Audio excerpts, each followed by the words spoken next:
So in this video, we're going to take the track that we created in Reva and imported into Basecamp in the previous video.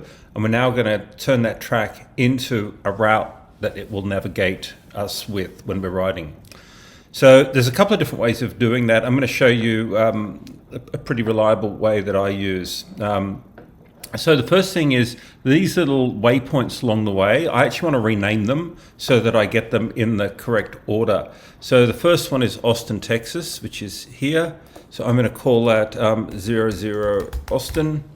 The next one is called Empty 20. So I'm going to rename that 01 Luke Ride. Then the next one is 117. So I'm going to just rename that 02 Luck Ride. After that, I can see it's Empty 212.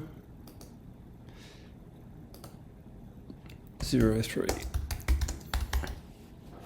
Okay, and then it's Spring Branch. So this one.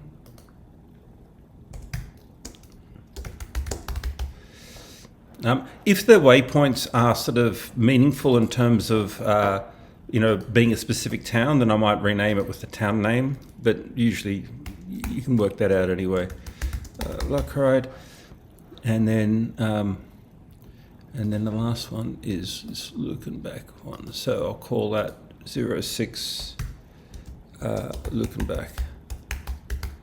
Okay, so now I've got all my waypoints in a nicely named order. I also find that useful when I'm on the bike navigating. So at the top here, you've got your main tools, and these are the creation tools. And you can see the first one is a flag point, so you can actually create a waypoint. That waypoint can be, used to shape the route, or it could just be a place of interest that you want to be notified about when you're riding. The second one is the route tool, and the third one is to draw a track. So we're going to do this create route. So when we click on that, it brings up this sort of box for creating a route. So the first option is you can choose which map you're going to use for navigation. You can download different maps like topo maps and things like that, but you can't do navigation off the global map. So I'm using this City Navigator map. The second thing is you should be setting your activity. And you can see there's a number of activities here. I've got my main motorcycling activity here, but you can see I've also created other activities. And if we just have a look at what the activities do, so if I go into my motorcycling one, you can actually see that this is where you can actually set a whole bunch of your preferences and things like that. Like, do you want to exaggerate 3D sort of mountains and topography? You can actually look at things like, this is where you can set your routing preferences, like, do you want to avoid, interstates or major highways? And you can also set the calculation mode. I tend to leave it on the fastest time because I've really tried to shape my route anyway through Reva. And then down the bottom here, you can actually adjust for if you tend to ride a bit faster. So I usually tend to do 5 to 7 miles over the speed limit. So by doing that, it'll take that into account and give me a more accurate estimation, etc.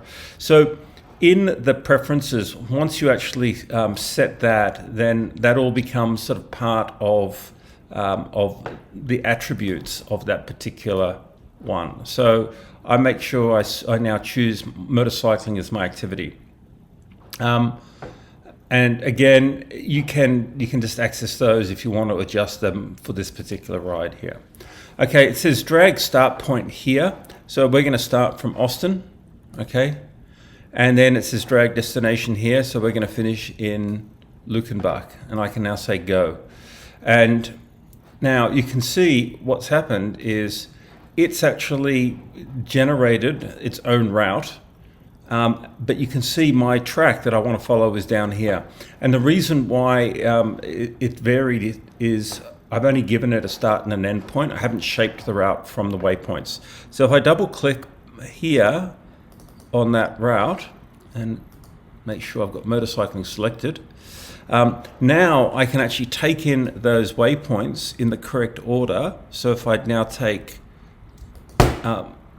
1 to 5 and drag them in the middle, now you can actually see that it's actually got my start point, my end point, and all of the waypoints in between.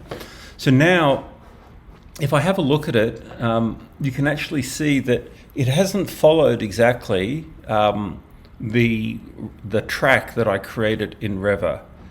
And okay, so now what we can do is we can fine tune it. So if I choose, say, the arrow tool, and I zoom in, and let's have a look at those differences. So it's chosen a different route here than the one I created in Reva. Now, I don't know what roads it's taken me on here. I'm going to increase the details so I can sort of see the roads a little bit more.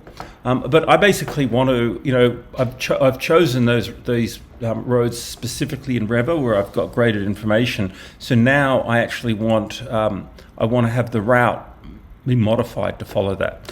So with the arrow key selected, now this is a bit finicky in Basecamp. It doesn't always grab it first time. But if I click once to select the route, okay, and if I hold down on the Mac, it's the Option key, and click, you can see it changes my cursor.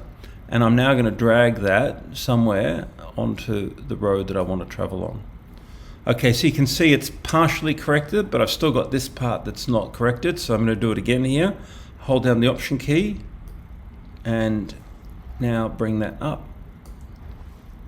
Okay, and so now the route is following the track there. I can just go along here and see that there's another section where it's not, which is here. So I'm going to do the same thing. Hold down the Option key and just drag that across. Okay, now it's following it. So if I zoom out now, okay, here's another bit where it hasn't quite followed. So same deal, Option key, bring it up. Okay, now that's adjusted. And that's it. The rest of it looks, now it's totally lined up. So the route as calculated. So what's happened is we've actually added a couple of little sort of interim sort of shaping points into the route to help it follow the track that I want. So that's how you create the route for the track. Now, so if you look at it, you can see I've got 3 different types of assets here. I've got waypoints, which are sort of, I've now renamed. I've actually got my route name. So I'm gonna just rename this a little bit. I'm gonna call this Day 1 Austin to Lukenbach, just so it makes more sense. And then underneath it is the track, Brent Ride to Lukenbach. So I'm going to do that. I'm going to do that with the second one, which is the return leg now, and then I'll show you how we transfer those to into the Navigator. Okay, I've just imported in the track for day 2. So that's this one, Lukenbach to Austin. And I've made that track red by just double clicking on it, changing the color to red. I've gone through and I've renamed my waypoints in order, so you can see that they're following the route back in the correct order. So now I'm going to just create a route one more time. So I'll say new route. I'm going to make sure it's motorcycling. It's using the correct map. My start point is Luck Day 2. My end point is Austin. Go. Again, it's taking me through the interstate highway, and so to fix that, I just choose the interim waypoints and shift to select multiple, and I just drag those in the middle, and now it'll use those for shaping. So now that that's done, I can actually have a look at it and go back to, say, my arrow tool, just see how good a job it's done. There's a couple of things I need to fix. And that is here. So what I want to do is just hold down the Option key, drag that down. Also here, Option key and drag that down. Oops. See it there, it hasn't picked up, if it does that little sort of square box, it hasn't picked up the route correctly. So try it again. And it's just a sort of like overly precise with the mouse cursor. Okay, that's done, that's good. Bring this one over, Option.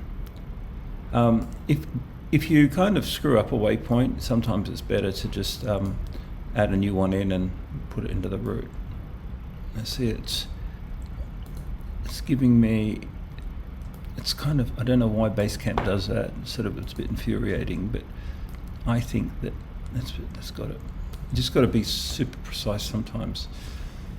Again, that's for some reason it's using a different, because it's using a different algorithm to Reva, but I want to replicate what I've created in Reva, so I'm just going to kind of shape it as I go so that the route matches the track precisely.